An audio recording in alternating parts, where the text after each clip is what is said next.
अच्छा, good afternoon सभी को। Good afternoon, good afternoon. Radhe Radhe, Radhe Radhe. Number system का सेकंड लेक्चर है आज हमारा। ठीक है, सेकंड लेक्चर है आज नंबर सिस्टम का।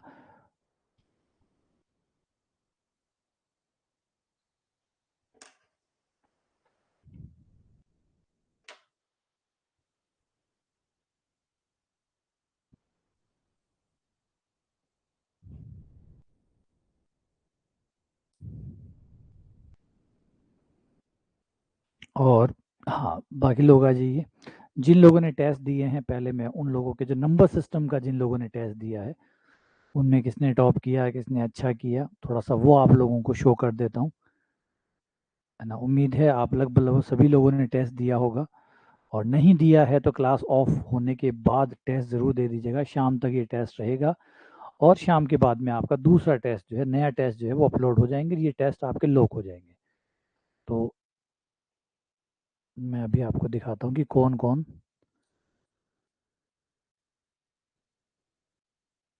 ने टॉप किया है। ये हमारा डेली टेस्ट, और ये रहा आपका नंबर सिस्टम का। ठीक है, ये देखिए, ये है सबसे जिसने टॉप किया है वो है अंशु राठौड़। 27 नंबर, यानी आउट ऑफ 30 है ये। 30 में से 27 नंबर पे टॉप वन है अंशु राठौड़। तो शाबाश अंशु। दूसरे नंबर पे है अनमोल जैन 27 नंबर के साथ। शाबाश अनमोल। तीसरे नंबर पे है प्रहलाद दास। शाबाश प्रहलाद। चौथे नंबर पे है आशीष। शाबाश आशीष। उससे अगले नंबर पे है सुधांशु। फिर है छठे नंबर पे है अनंत। सातवें नंबर पे है कविता शर्मा। आठवें नंबर पे है लवनीश कालरा, कटारा सॉरी। और उसके बाद है आकाश गोयल 9वें नंबर पे। और 9वें नंबर पे ही है सेम नंबर के साथ भगवती। और उसके बाद 11वें नंबर पे है, क्योंकि नौ ये दो गया, नौ नौ, ये एक 9 नंबर हो जाएगा, एक 10 नंबर हो जाएगा। सेम नंबर है, लेकिन जो टाइमिंग होती है कई बार उसके बाद में, अब दोनों का टाइमिंग भी बराबर है, 15-15 का है। अगर नंबर सेम होते हैं तो फिर जो टाइमिंग होती है ना, उस टाइमिंग के अकॉर्डिंग जिसके कम समय लिया होता है वो ऊपर की रैंक पे होता है, और जिसने ज़्यादा समय लिया होता है वो नीचे हो जाता है। अगर दो नंबर सेम भी आएंगे ना, तो दो नंबर जब आपके सेम आएंगे तो फिर आपका जो टाइम टेकन है, जो आपने समय लिया है, उस आधार पे ऊपर नीचे हो जाएगा। और वो भी सेम हो गया तो फिर आपके जो अल्फ़ाबेटिकली है, आपका जो नाम है उसके आधार पे नंबर 1 नंबर 2 हो जाएगा। ठीक है। और उसके बाद में 11 पे है माया, 12 पे है प्रियंका चौधरी, 13 पे है पुनीत, और 14 पे है सुरेश, और मनीष है हमारा 15 नंबर पे। रॉयल है 16 पे, सतपाल है 17 पे, अली हैदर है 18 पे, मोनिका 19 पे, यतेंद्र 20 पे, और नवीन 22 पे, 21 22। और उसके बाद में dash dash dash dash dash. कुल जिन लोगों ने, जितने लोगों ने टेस्ट दिया है उनकी संख्या है 57, है ना। 57 लोगों ने टेस्ट दिया है। तो ये है आज के हमारे रिजल्ट। तो जिन्होंने भी पहला दूसरा तीसरा स्थान अर्जित किया है उन सब लोगों को ढेर सारी बधाइयाँ। ठीक है।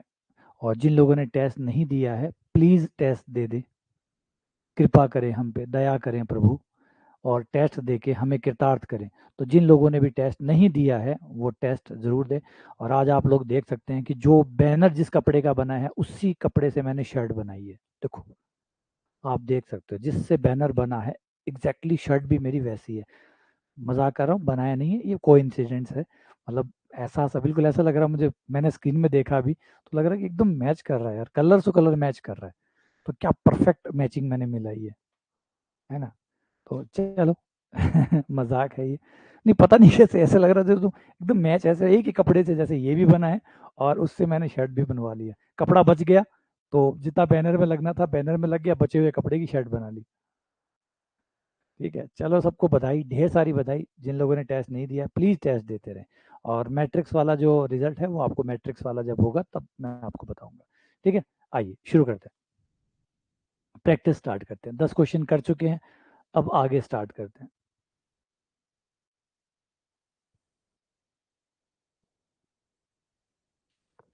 ये रहा।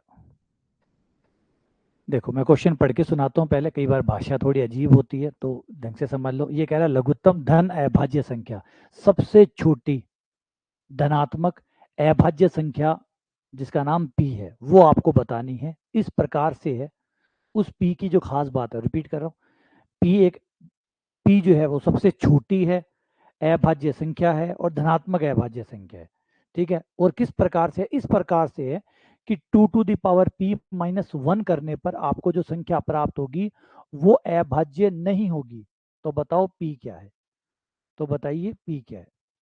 p क्या होगा? रिपीट कर रहा हूँ, p में क्या खास बात है? p सबसे छोटी अभाज्य संख्या है, सबसे छोटी अभाज्य संख्या है, और इस प्रकार से है कि 2 की पावर p-1 करने पर आपको अभाज्य संख्या प्राप्त नहीं होती है, अभाज्य संख्या प्राप्त नहीं होती है। तो बताइए p कितना होगा? p कितना होगा? क्वेश्चन को समझो, सीधे आंसर मत मारो, क्वेश्चन को समझो। शाबाश कविता, शाबाश कविता, पहला सही आंसर कविता की तरफ से। सॉरी मुक्ता, सॉरी पूनम,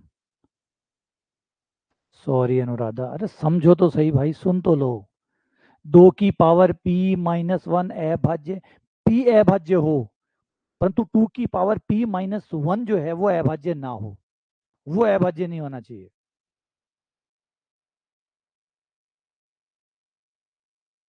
आप लोग क्या निकाल रहे हो? शाबाश माया, शाबाश यतेंद्र, शाबाश गीतू। क्वेश्चन को पढ़ो, रुको, समझो, समझो क्या पूछ रहे हैं। सॉरी सोनू, शाबाश अनमोल।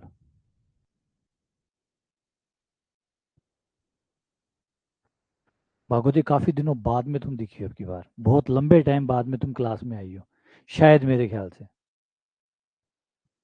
है ना?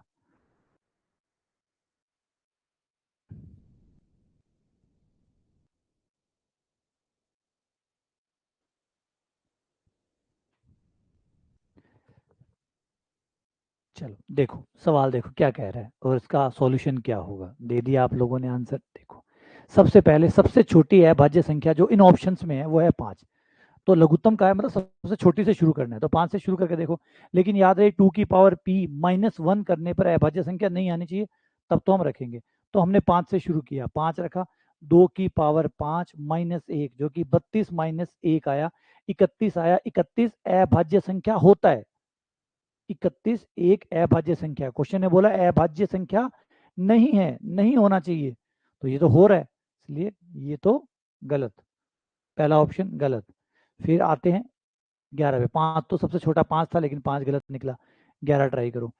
2 की पावर 11 -1, 2 की पावर 10 होता है 1024, 2048 -1 2047, 2047 किसी नंबर पे कटता है क्या? 2047 क्या किसी नंबर पे कटता है या नहीं?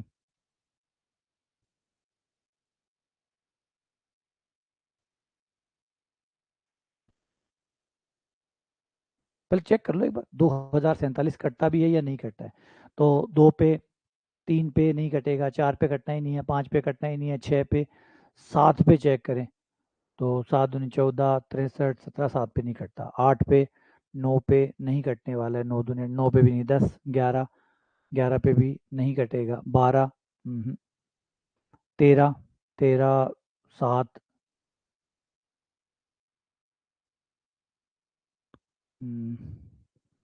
किसी पहाड़े पे नहीं कटेगा। आगे 2047, 2047 अभाज्य संख्या तो नहीं है, 2047 अभाज्य नहीं है, गड़बड़ है इसमें, किसी से तो कटेगा ये, पक्का कटेगा। 13, 17 पे काटे तो 17, हाँ सही है, 2047, 17 पे नहीं, 19 पे, 19 पे भी नहीं कटेगा, 19 1 14 नहीं, 19 पे नहीं, फिर 21, 21 तो अभाज्य है ही नहीं, 22, फिर 23, 23 पर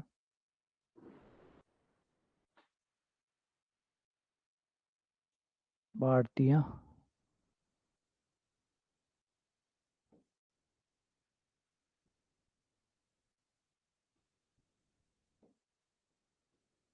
आठतियाँ 24, 2 8 दूनी 16, 2 18 और 9 बार, बिल्कुल 23 से कट रहा है, 23 से कट रहा है, इसका मतलब अभाज्य नहीं है, तो यही आपका आंसर हो गया। हाँ, 23 से कटेगा, 23 से कटेगा, इसका मतलब अभाज्य नहीं है, अभाज्य नहीं है, इसका मतलब पी का मान 11 हो गया, पी का मान 11 हो गया, ठीक है ना। तो क्वेश्चन दोबारा समझो, क्वेश्चन ने क्या कहा है, क्वेश्चन ने कहा है कि पी जो है वो तो अभाज्य संख्या होनी चाहिए, सबसे छोटी अभाज्य संख्या ढूंढिए, सबसे छोटी ढूंढिए, मतलब 2 3 5 7 ऐसे चलते जाओ, जो सबसे पहली सबसे छोटी संख्या है वो निकालो, ठीक है। ट्रिक एवरी के नहीं होती है, ट्रिक एवरी कुछ नहीं होती है, सीधे सवाल होते हैं, ट्रिकों की दुनिया चली गई, ठीक है ना। और सोचो एक एक सवाल का एक एक फॉर्मूला बनाओगे तो 5,000 सवाल के 5,000 फॉर्मूले, 10,000 सवाल के 10,000 फॉर्मूले, इतने फॉर्मूले याद कहाँ करोगे और कहाँ याद रखोगे। और 10,000 नहीं, हम तो उससे ज़्यादा सवाल निकालते हैं, तो सबका एक एक फॉर्मूला याद रखोगे, इससे अच्छा पढ़ ही लो, अच्छे से समझ लो, ठीक है ना। और वो सिर्फ वो भी कौन से सवालों पे, शॉर्ट ट्रिक्स कौन से सवालों पे लगती है, जो बैंक के सवाल होते हैं जिनमें फिक्स होता है कि ऐसे ऐसे सवाल पूछे जाएंगे, वहाँ पे आप अपनी शॉर्ट ट्रिक्स लगाओ, वहाँ पे आप अपनी शॉर्ट ट्रिक लगाओ। यहाँ तो सवाल घुमा घुमा के पूछता है, अलग अलग तरीके से पूछता है, कहाँ से शॉर्ट शॉर्ट ट्रिक वो होती है जब आपको पहले पता हो कि सवाल ये आएगा पेपर में, चलो ये शॉर्ट ट्रिक पढ़ के जाते हैं।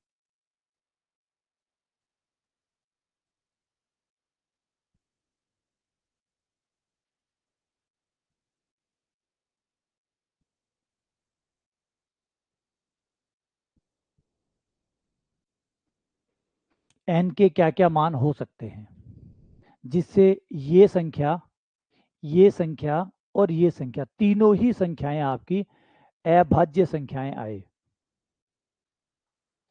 तीनों ही संख्याएं आपकी अभाज्य आए।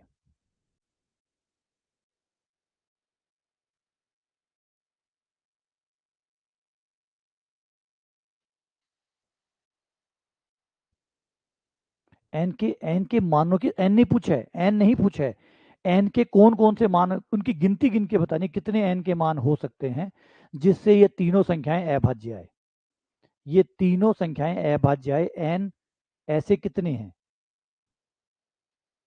समझो बात को, ऐसे एन कितने हैं जिससे ये तीनों अभाज्य संख्याएं हमें प्राप्त हो। समझो सवाल को, देखो ये नहीं पूछा एन का मान, एन के लिए संभावित हलों की संख्या, संभावित हलों की संख्या, एन कितने हो सकते हैं, है ना।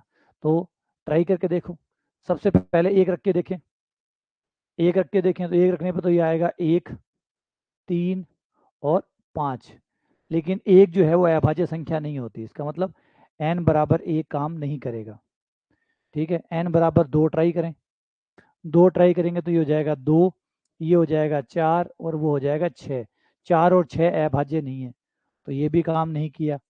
3 रख के देखा, 3 रखने पर ये हुआ 3 और उसके बाद 5 और उसके बाद 7, ये काम कर गया। उसके बाद रखें 5, 4 रखने का तो कोई फायदा नहीं है क्योंकि 4 से तो अभाज्य संख्याएं बनेगी नहीं, तो 5 ट्राई करें तो ये हो गया 5, फिर हो गया आपका 5 प्लस 2 7 प्लस 4 9, ये 9 नहीं है, ठीक है। तो आपको दोबारा ये ऐसा कभी नहीं मिलेगा। और एक चीज ये भी सच है कि प्राइम नंबर के बीच का जो गैप होता है वो धीरे धीरे धीरे, ठीक है ना, वो बढ़ता रहता है।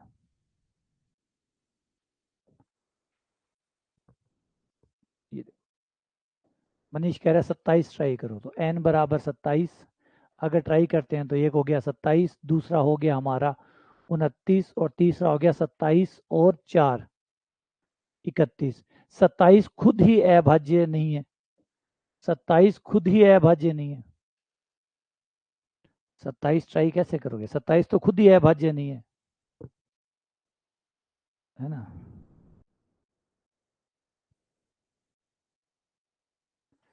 17 4 21, 23 नहीं होता मनीष।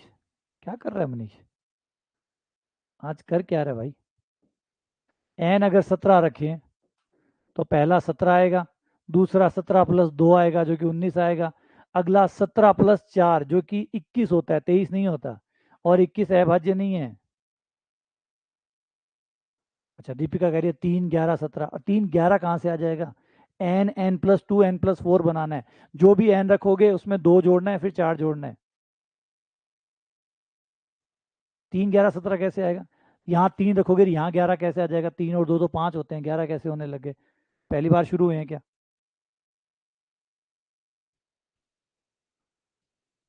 37 39, 39 अभाज्य नहीं है। 39 अभाज्य नहीं है। 49, 37 प्लस 2 39, 39 में 3 का भाग जाता है। 39 में सिर्फ एक ही है, वो है n बराबर 3। इसके अलावा कोई और है ही नहीं, सिर्फ एक ही मान ऐसा है जो सत्य है, इसलिए ए सही है। ठीक है, अगला। और एक चीज ये भी याद रखो, इससे क्वेश्चन को आप दूसरे तरीके से भी कर सकते हैं। अभाज्य संख्याओं को एक बार देखो, आप देखेंगे अभाज्य संख्याओं को 3 5 7 यही सबसे पहली बार नजदीक में मिलते हैं। उसके बाद में इतना नजदीक में 2 2 के अंतर में कभी भी अभाज्य संख्याएं नहीं मिलती।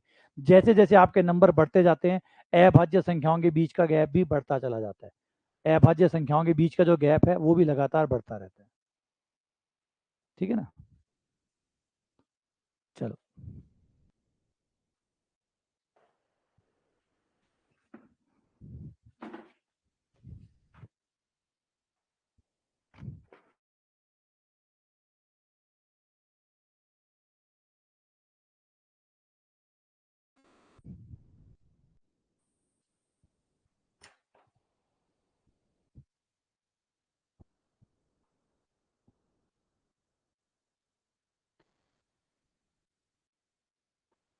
निम्नलिखित में से कौन सी संख्याएं 11 से विभाज्य है? इसमें से 11 से विभाज्य संख्या कौन सी है?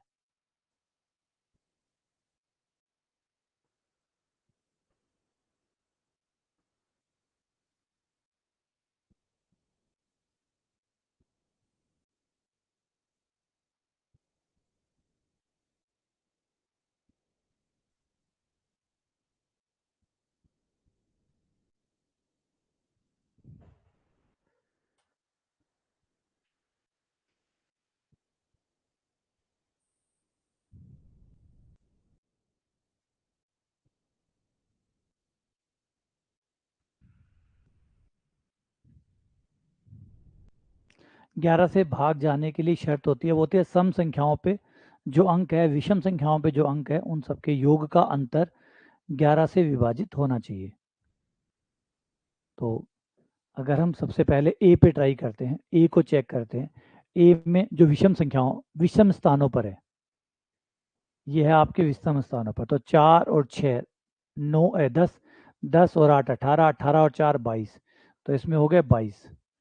तो ये हो गया 22 माइनस सम स्थानों पे हो गए 5 और 7 12, 12 और 9 21, 21 और 0 21, ये हो गया 21। शेष फल आया 1, अंतर आया 1, 1 में 11 का भाग नहीं जाता, इसका मतलब हो गया ए ऑप्शन गलत है।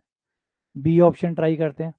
5 और 8 13, 13 और 7 20, 20 और 6 26, तो ये हो गया 26 माइनस सम स्थानों पर 4 और 5 9, 9 और 2 11, 11 और 6 17, 26 में से 17 गए, 9 आए, तो 9 में भी 11 का भाग नहीं जाता, तो ये भी गलत हो गया। अगला 8 और 7, 8 और 5 13, 13 और 4 17, 17 और 9 26, 7 2 9, 9 और 3 12, 12 हो गया 20, ये आया 6, 6 में भी 11 का भाग नहीं जाता, तो ऑब्वियसली बात है डी सही होगा। डी सही होगा। फिर भी चेक कर लेते हैं। 9 और 4 13, 13 और 5 18, 18 और 2 20 माइनस 3 और 5 8, 8 और एक 9, ये 9, 20 में से 9 गया 11, और 11 11 से कटता है, तो आंसर हो गया डी। डी सही है, डी आंसर सही है। ठीक है, डन।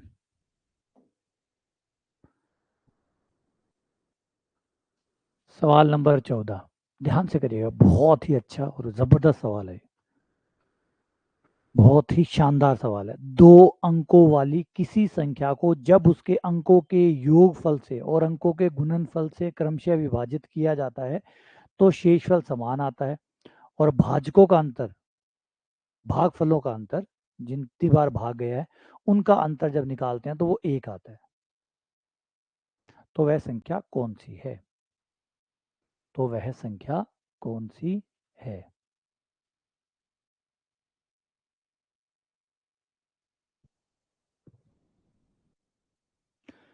देखिए कैसे इसको आप टैकल करते हो।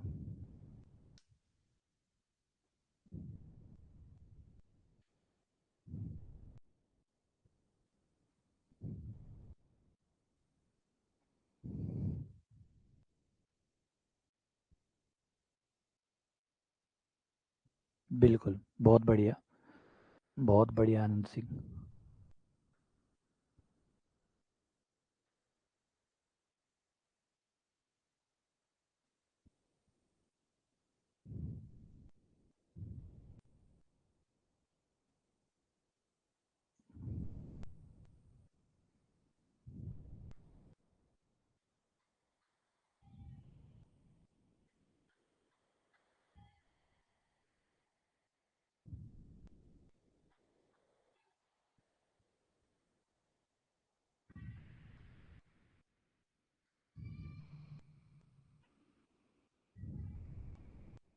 ठीक है। पता, आप में चारों ऑप्शन है, कोई ए बता रहा है, कोई बी बता रहा है, कोई सी बता रहा है, कोई डी बता रहा है, इसका मतलब कोई तो सही है।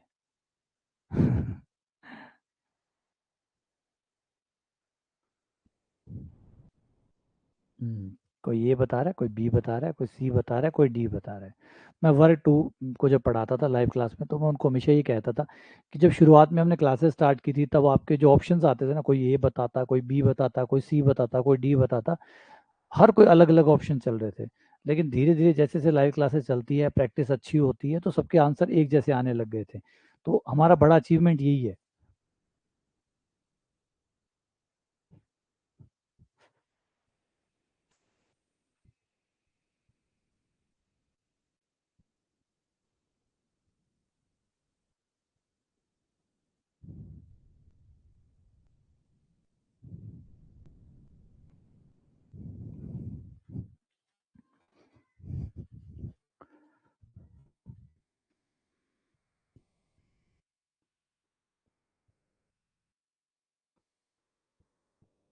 चलो, और ट्राई करते हैं। देखो ऐसे क्वेश्चनों को ऑप्शन से करिए, ऐसे सवालों को ऑप्शन से करिए, ऑप्शन से बड़े ही आराम से हो जाएंगे सवाल।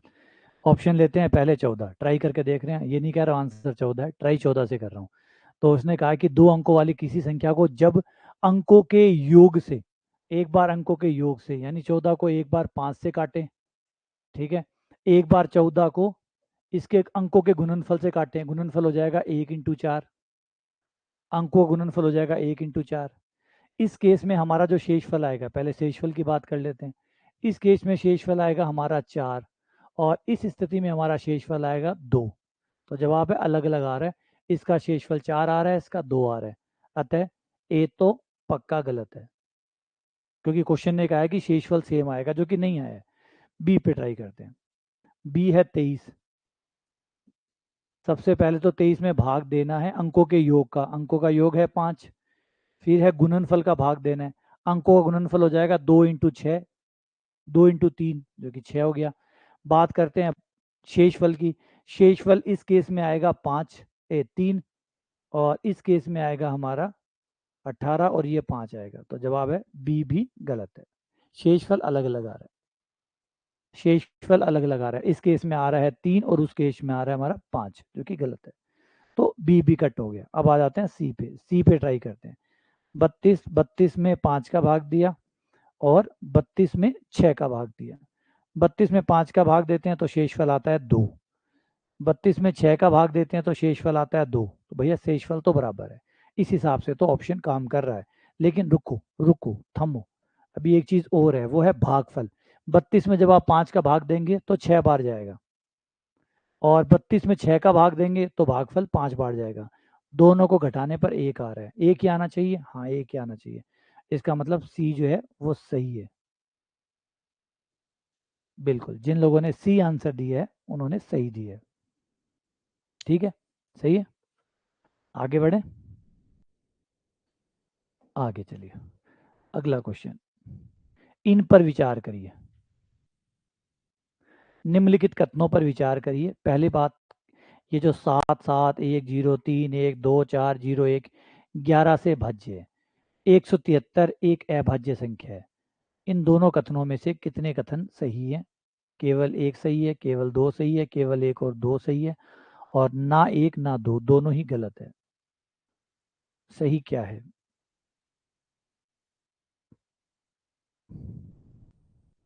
एक चीज़ आप ध्यान रखिएगा कि आप लोग जो भी मैसेज करते हैं वो मैसेज सिर्फ और सिर्फ आपको दिखाई देता है या मुझे दिखाई देता है, बाकी किसी भी पार्टिसिपेंट जो भी है उन किसी को आपका मैसेज नहीं दिखेगा। ठीक है ना? तो उसका एक बड़ा कारण ये रहता है कि हम जैसे ऑब्जेक्टिव टाइप के क्वेश्चन करते हैं, तो उसमें क्या होता है, एक जना जो है वो ए आंसर दे देता है, फिर तो दूसरा उसको भी देख के वो भी ए देने लग जाता है।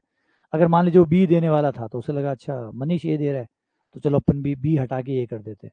तो फिर वो एक फेयर नहीं हो पाता, है ना? तो इसलिए जो मैसेजेस हैं वो आपके बंद कर दिए जाते हैं। तो मैसेजेस प्राइवेट कर दिए जाते हैं। अभी आपके मैसेजेस जो चल रहे हैं वो प्राइवेट है, यानी आपके मैसेज को सिर्फ आप और मैं दो ही देख सकते हैं। बाकी बाकी लोग आपके मैसेज को नहीं देख सकते कि आपने क्या आंसर दिया है। ये सिर्फ आपको पता है और मुझे पता है। ठीक है ना? वरना क्या होता है कि जैसे मैंने कहा, जैसे कर दूं तो फिर जो एक आंसर दे रहा है बाकी अपने आंसर को उसके हिसाब से चेंज कर लेते हैं। अब ये नहीं फर्क पड़ता कि वो सही दे रहा है कि गलत दे रहा है, हम एक दूसरे को देख के आंसर बदल लेते हैं। हाँ, दूसरी बात ये भी है कि जब वो तो आपके दूसरों के मैसेज से आप प्रभावित नहीं होते, क्योंकि आप दूसरों के मैसेज देख ही नहीं पाते, तो आप परेशान नहीं होते।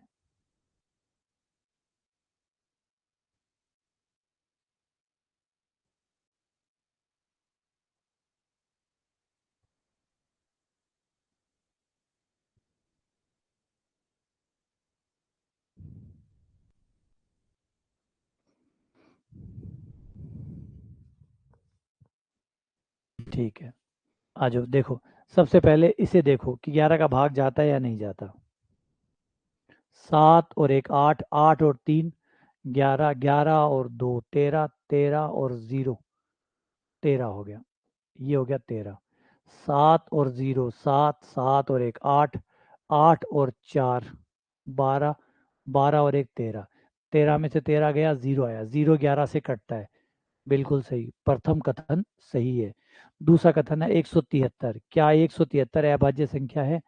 तो भाग देखो, 2 का भाग नहीं जाता, 3 का भाग भी नहीं जाता है, 4 का तो जाना ही नहीं है, 5 का भी नहीं जाता, 6 का 7 का भी नहीं जाता, 8 का 9 का 10 का जाना ही नहीं है। 11 पे ट्राई करें तो 11 का नहीं लग रहा है, फिर 12 13, 13 का भी नहीं जा रहा, 14 15 16 17, 17 का नहीं जाना, 18 19 20, 20 के बाद में जाएगा नहीं।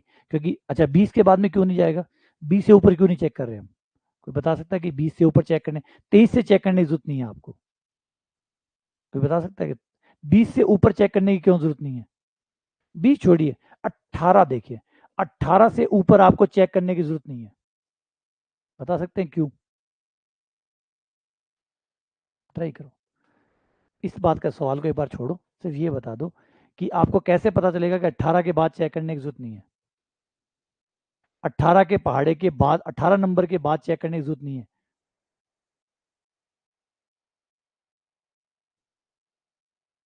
ऐसा कारण है कि 18 के बाद चेक करने की जरूरत नहीं है।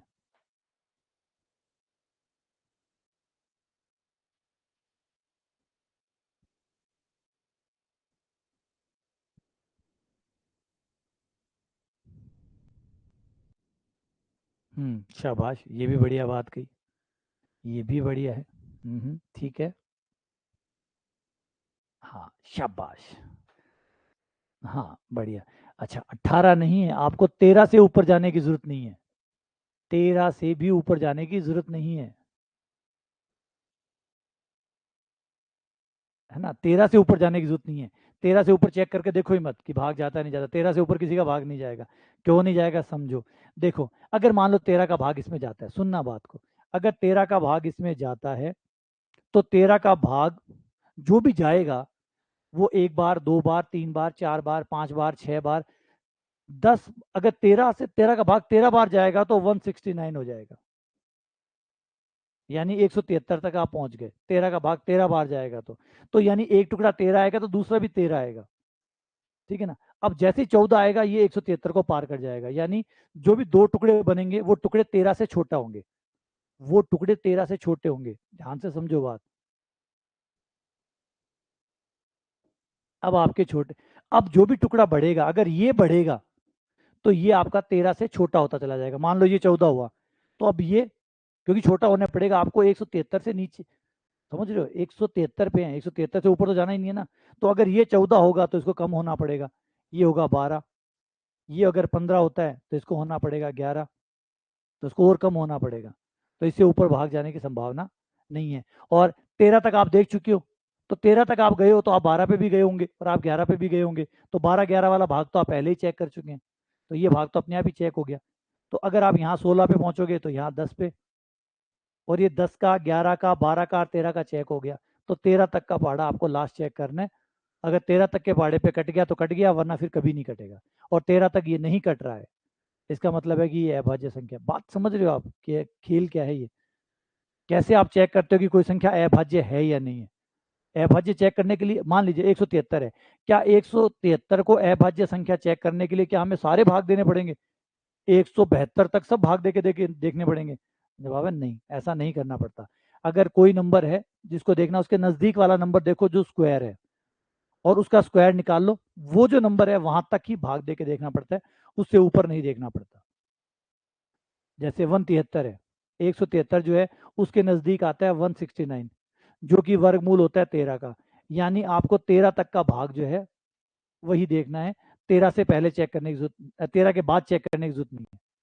क्योंकि 13 के बाद क्यों चेक करने की जरूरत नहीं है, क्योंकि 13 के साथ जो भी टुकड़ा बनेगा वो छोटा बनेगा फिर, और छोटे वाले तो आप पहले ही चेक करके आए हो, छोटे वाले तो आप पहले ही चेक करके आए हो, तो वो तो सारा चेक हो चुका है, तो फिर आपको उससे ऊपर जाने की जरूरत नहीं है।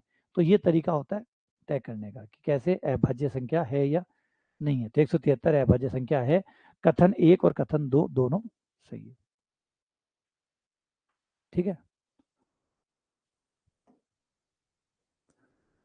अगला, 19 की पावर 5, 21 की पावर 5 किससे विभाज्य है?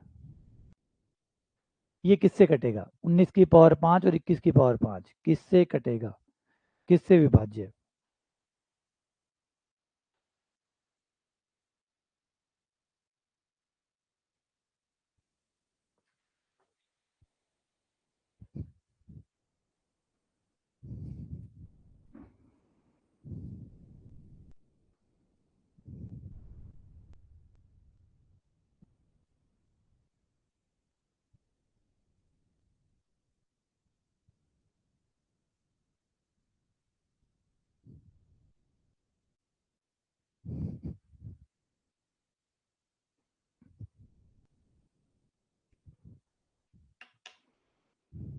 हम्म।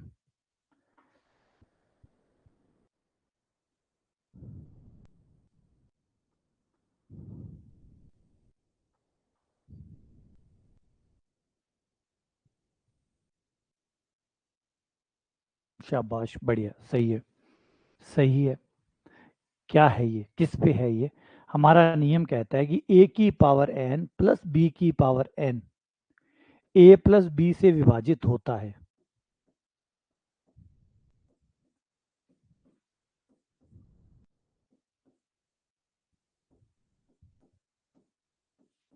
होता है यदि n विषम हो। अगर n विषम है तो ये a प्लस बी से कटेगा। a की पावर n प्लस b की पावर n जो है वो a प्लस बी से कटेगा अगर n विषम है। तो जवाब है हमारे पास विषम है। ये देखो, ये विषम रहा, ये हो गया हमारा a और ये हो गया हमारा b। तो 19 की पावर 5 प्लस 20 की पावर 5, यानी 21 की पावर 5, 5 जो है वो कटेगा किससे? a प्लस बी से। a प्लस बी कौन हुआ? 19 प्लस 21 से ये विभाजित होगा। 19 प्लस 21 बन गया 40, इसका मतलब ये 40 से कटेगा। अब जो 40 से कटेगा वो 10 से भी कटेगा और 20 से भी कटेगा। तो ऑप्शन सही है कि 10 से भी कटेगा और 20 से भी कटेगा, क्योंकि जो 40 से कट रहा है और 40 को जो काट रहा है फिर वो उससे भी कटेंगे। तो 10 और 20 दोनों से कटेगा, तो आंसर है आपका सी। ठीक है, ये तो गलत है। ये लो, ये तो जबरदस्त है, जबरदस्त सवाल है ये कह रहा है के एक धन पूर्णांक है, तो प्रत्येक वर्ग पूर्णांक किस रूप में होगा। वर्ग पूर्णांक क्या होते हैं? वर्ग पूर्णांक वो होते हैं वह पूर्णांक जिनका वर्गमूल पूरा पूरा होता है, जिनका वर्गमूल होल स्क्वायर, वो नंबर जिनका स्क्वायर पूरा पूरा होता है, जैसे 1, 4, 9, 16, 25, 36, ये जो नंबर है ये पूर्ण वर्ग संख्याएं कहलाती है। इन संख्याओं को पूर्ण वर्ग कहते हैं, ये पूरा पूरा वर्ग बन जाएगा इनका, या वर्ग संख्याएं, होल स्क्वायर नंबर कहते हैं इनको। तो ये कह रहा है कि के एक धन पूर्णांक है, के एक धन पूर्णांक है, प्रत्येक वर्ग पूर्णांक मतलब ये जो 1, 4, 9, 16, 25, 36 है, इनको आप किस तरीके से लिख सकते हैं?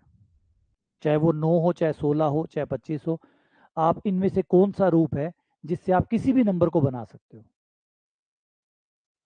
आप किसी भी नंबर को इससे बना सकते हो।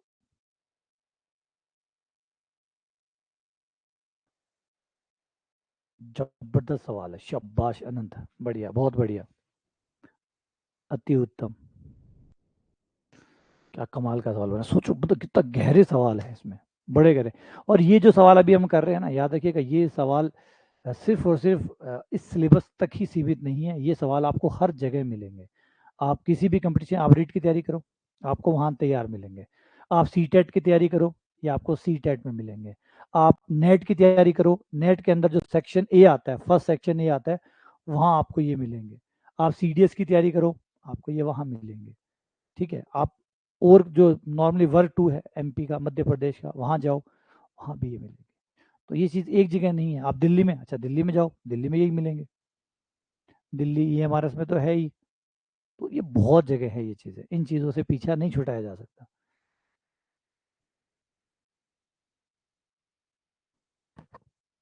किसी भी पूर्ण संख्या को आप इनमें से किससे बना सकते हैं?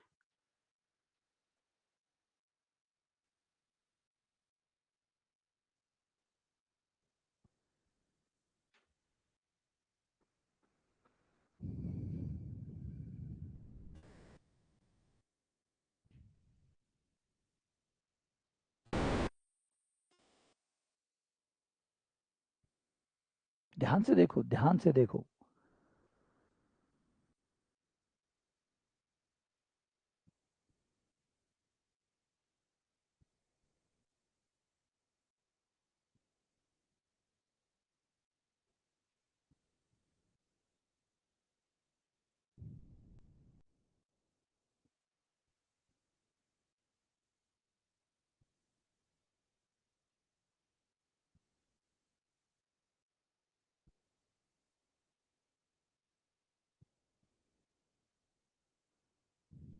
ठीक है, आ जाओ, अब आप कहोगे 4 कैसे, पहले मैं एक एक ऑप्शन को क्रॉस चेक करवाता हूँ। यहाँ पे थोड़ा सा क्वेश्चन में भी कमी है, क्वेश्चन की कमी भी दूर करेंगे। केवल 4 के, देखिए 4 के से 4 बन जाएगा, ठीक है। के का मान आप 1 रखेंगे, के का मान 1 रखते ही 4 के से 4 बन जाएगा, बन गया। अब 4 के से 9 बना के दिखाइए, 4 के से 9 बना के दिखाइए, तो जवाब है 9 नहीं बन सकता। तो इसका मतलब 4 के तो नहीं हो सकता, ये ऑप्शन तो कट गया। अगला ऑप्शन चलते हैं, बी पे चलते हैं। 4 के से वो तो बन गया, है ना। चार, अब ये कह रहा है 4 के और 4 के प्लस 3, इन दोनों में से कोई ना कोई बना ही देगा, ट्राई करते हैं। 4 के से 4 बन जाएगा, ठीक है। 4 के प्लस 3 से क्या 9 बन जाएगा? नहीं। ये देखो, अगर मैं के का मान 1 रखता हूँ तो ये बनेगा 7, और अगर मैं 2 रखता हूँ तो ये बनेगा 8 और 3 11, 9 नहीं बन रहा।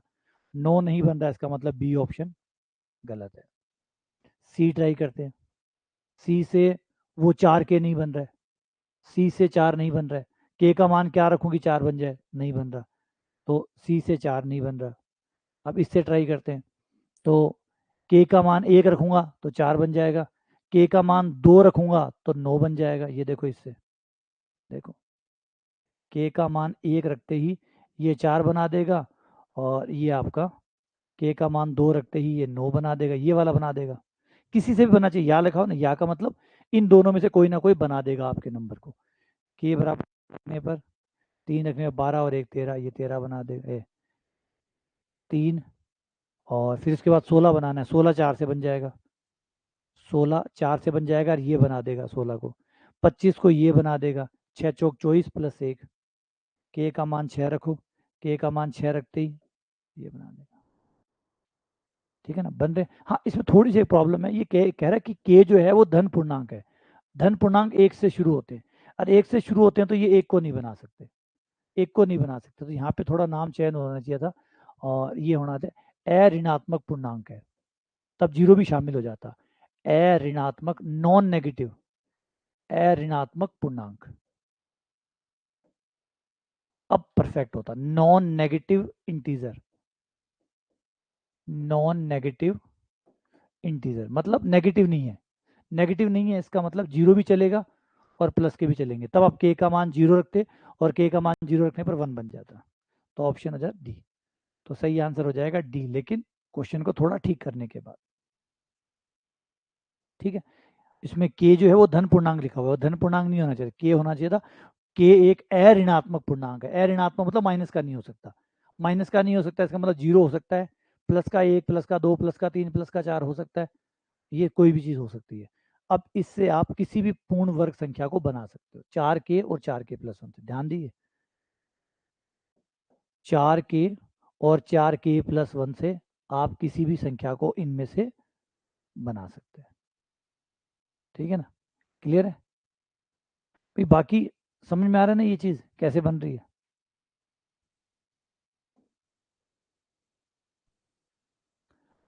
अगला,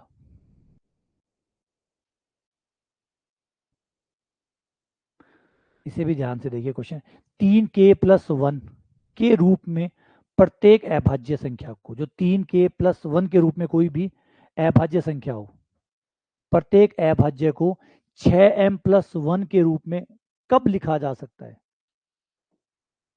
कब लिखा जा सकता है। 3k+1 से कोई अभाज्य संख्या बनी, 3k+1 से कोई अभाज्य संख्या बनी, उसको 6m+1 के रूप में कब लिखा जा सकता है।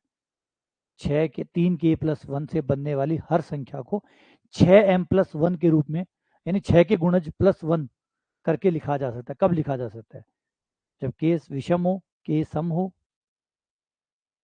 पकड़ो, थोड़ा सा गहरा है, हल्का सा गहरा है, हल्का सा गहरा है।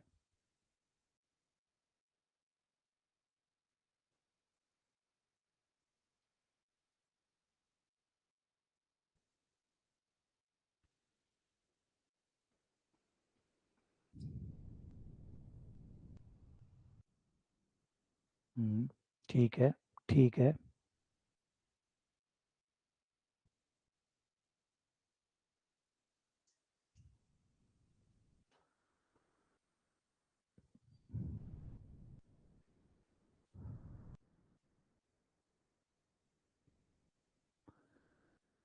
उम्मीद कर रहा हूँ आज के सेशन से थोड़े वहम भी दूर हुए होंगे। आज का जो सेशन था वो थोड़ा सा वहम निकालने के लिए भी था, कि बहुत से बच्चे होते हैं जिसको ऐसा लगता है नंबर सिस्टम, नंबर सिस्टम तो हम ऐसे ही एक बार पढ़ के जाएंगे और पेपर को करके आ जाएंगे, कई लोगों को लगता है, कई लोगों को ये वहम भी रहता है कि भाई नंबर सिस्टम 10वीं का टॉपिक है, ये तो आप मुझे मतलब बिना पढ़े भी मैं पेपर में जाऊंगा तो सारे निकाल के आ जाऊंगा, करके आ जाऊंगा। तो आज शायद आपको समझ में आया होगा कि नंबर सिस्टम इतना ईजी नहीं है कि आप ऐसे ही करें और निकल ले। ओवर कॉन्फिडेंस जो है ना वो खतरनाक है, इसलिए क्लास में आते रहिए ताकि आप हकीकत से रूबरू होते रहें, वास्तविकता के नज़दीक रहें और बेहतर होते रहें, है ना। तो क्लास में लगातार आते रहें, क्लासें बिल्कुल भी ना छोड़ें, और हर क्लास के बाद आप अपने आप को और ज़्यादा बेहतर महसूस करेंगे, ये बात पक्का है। नहीं, नहीं, नहीं। सोचिए, अगर के सम हुआ, सोचो, अगर के सम हुआ इसका मतलब के जो है वो 2 का गुणज है, तो के बराबर 2m। के अगर सम हुआ तो के 2 का कोई पहाड़ा है, के बराबर 2m। के सम में इसका मतलब 2 के पहाड़े में आएगा 2m। अब के की जगह अगर 2m रख दूं तो 3 × 2m प्लस 1 बराबर 6m प्लस 1। तो के अगर सम हुआ तो 3k+1 क्या बन जाएगा, 6m+1। तो उस चीज़ को आप 6m+1 से भी लिख पाएंगे। जैसे मनीष कह रहा है कि इससे अच्छा तो बीएससी वाली मैथ्स अच्छी होती है ना। लेकिन ये चीज़, ये अच्छी बात इसकी है, जो ये मैथ्स है, इस मैथ्स की खास बात ये है कि कोई फॉर्मूला नहीं होता, कोई फॉर्मूला नहीं है, कोई सूत्र नहीं है जो आप इस पे लगा सको। इसमें आपको कुल मिला के शुद्ध रूप से दिमाग का इस्तेमाल करना पड़ता है, एकदम परिशुद्ध दिमाग का इस्तेमाल करना पड़ता है। कोई फॉर्मूला नहीं, अभी तक हमने कोई सवाल किया फॉर्मूला से नहीं, सीधा सीधा सिर्फ आपको दिमाग जो है बस वही लगाना है, जो आपका तर्क है, जो आपकी समझ है, उसी का इस्तेमाल करना है। तो कोई तरीके का मतलब झंझट नहीं है। अच्छा, ये समझ में आ गया, ये समझ में आ गया के बराबर 2m कैसे माना मैंने। मैं कह रहा हूँ अगर के सम है मतलब के 2 के पहाड़े में आएगा, 2 का पहाड़ा 2 एकम 2, 2 दूनी 4, 2 तिया 6, 2 चौके 8, 2 इंटू 2 चौके 2 पंजे मतलब 2m। तो के बराबर 2m, के बराबर 2m रखते हैं 6m+1। तब आप 3k+1 को 6m+1 में लिख सकते हैं। आ गया समझ में?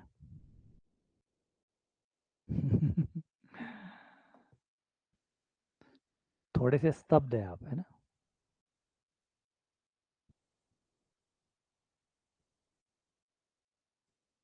अगला, 7 की पावर 402 प्लस 3 की पावर 402, इसका अंतिम अंक क्या होगा? इसका अंतिम अंक कौन सा होगा?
ठीक है। अच्छा, ये जो 4 चीज़ें हैं ना, इनको कभी भी हल्के में मत लीजिएगा। हल्के में इसलिए कि इनके सवाल हल्के आते हैं, इसलिए हल्के हैं, टॉपिक हल्के नहीं है। जो आपके 4 टॉपिक हैं, और हर परीक्षा में ये होते ही होते हैं, चाहे आप एसएससी की परीक्षा दो, चाहे आप बैंक का एग्ज़ाम दो, और चाहे आप और अपने जो अदर एग्ज़ाम है वो दो। तो आपको संख्या पद्धति, अलजेब्रा, ज्योमेट्री, इसमें मेंसुरेशन साथ में आ गया, ज्योमेट्री प्लस मेंसुरेशन कह दो।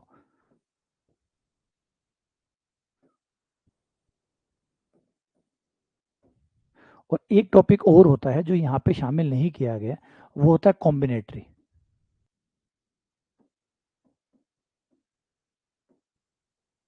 कॉम्बिनेटरी, क्रमचय संचय, ये 4 टॉपिक माना जाता है कि पूरी मैथ्स जो है उसका आधारभूत स्तंभ जो है, जिस पे ये खड़ी है मैथ्स, आपकी जो पूरी मैथ्स है वो जिस पे खड़ी है वो 4 चीज़ें हैं। नंबर सिस्टम, 4 पाए मान सकते हो आप, 4 पिलर है, नंबर सिस्टम, अलजेब्रा, ज्योमेट्री और कॉम्बिनेटरी। इस चारों के ऊपर जो है वो पूरी गणित स्थित है।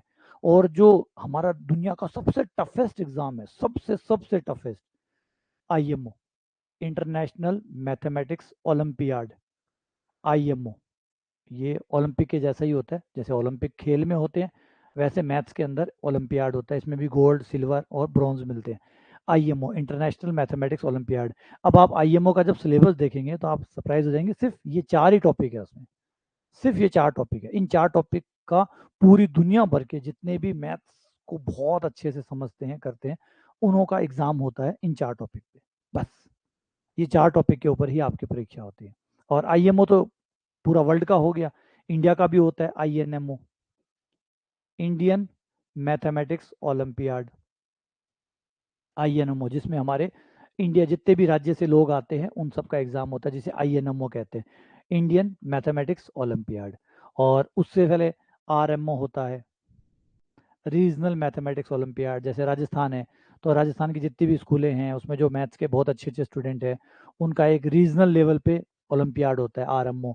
जब वो RMO पास करते हैं तो उनको INMO में भेज देते हैं, फिर वो INMO अगर पास कर जाते हैं तो फिर उनको IMO में भेजा जाता है। और ये पूरा एग्जाम सिर्फ 4 टॉपिकों के ऊपर होता है, क्योंकि ये टॉपिक इतने ज़्यादा, मैंने कहा ना, यही वो टॉपिक है जिसके ऊपर आपकी पूरी गणित समाई हुई है।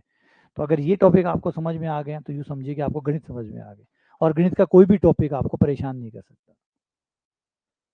तो इसलिए कहते हैं, मैंने कहा ना ईजी इसलिए है कि इनके सवाल ईजी आ रहे हैं पेपर में, इसलिए नहीं कि सही में ईजी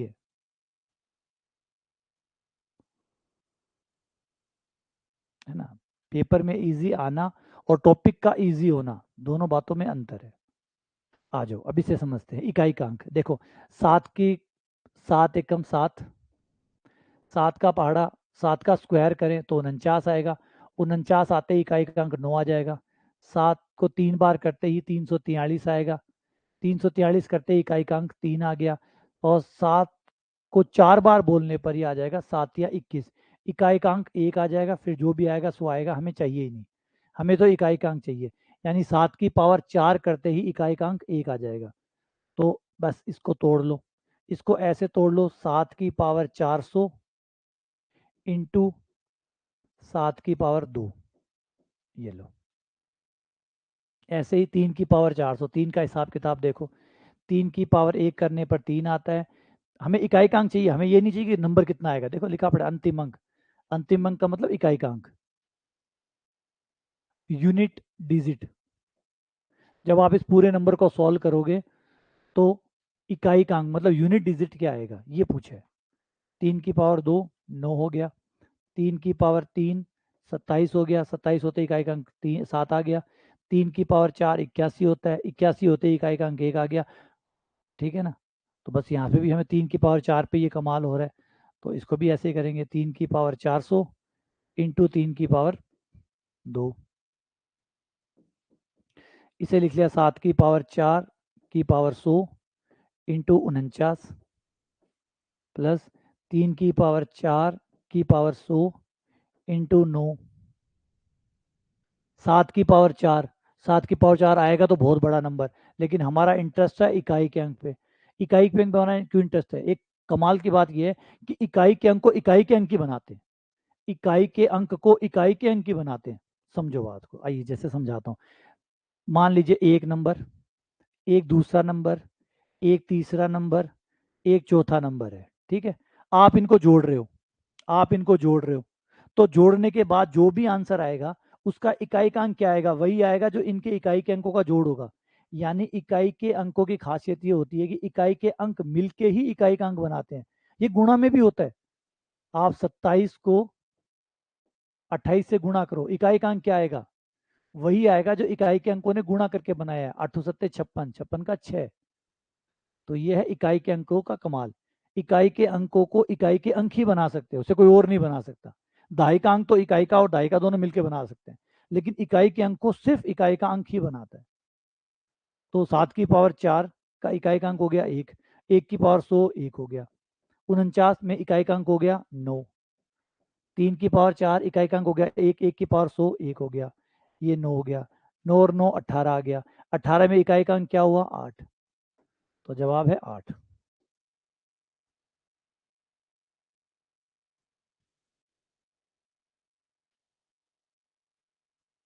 नहीं, किसी में 4 पे हो रहा है, किसी पे कहीं और भी होता है। जैसे 6 है, 6 में आप देखो, 6 अगर मैं आपसे पूछूं ये रहा 6 और 6 की पावर 8752 है, तो बताओ इकाई क्या आएगा?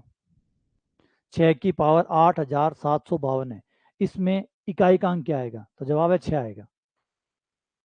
कारण कि 6 जो होता है वो इतना स्टिक होता है कि उसका इकाई हमेशा 6 आता है। 6 का पहाड़ा देखो आप, है ना, 6 की स्क्वायर देखो, 6 एकम 6, 6 का स्क्वायर 36, 6 की क्यूब 216।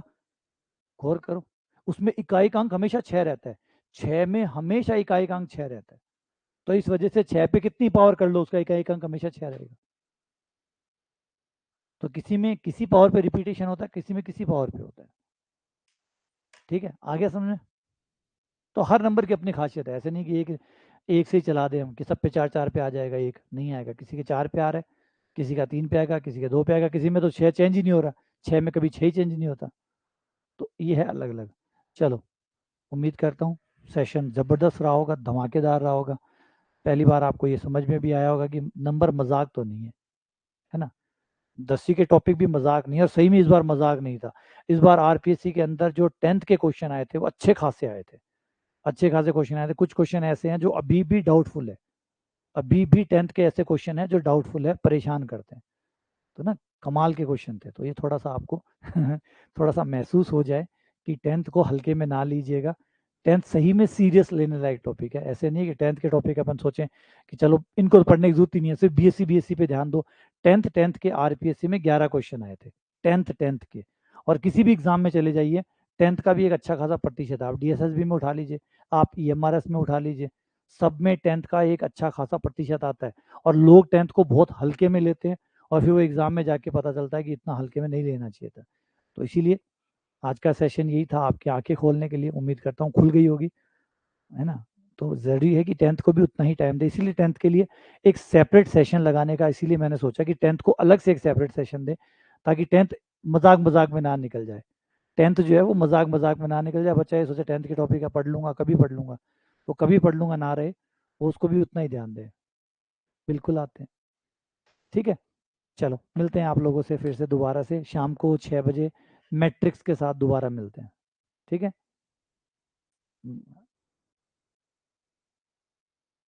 बढ़िया, अच्छी बात है।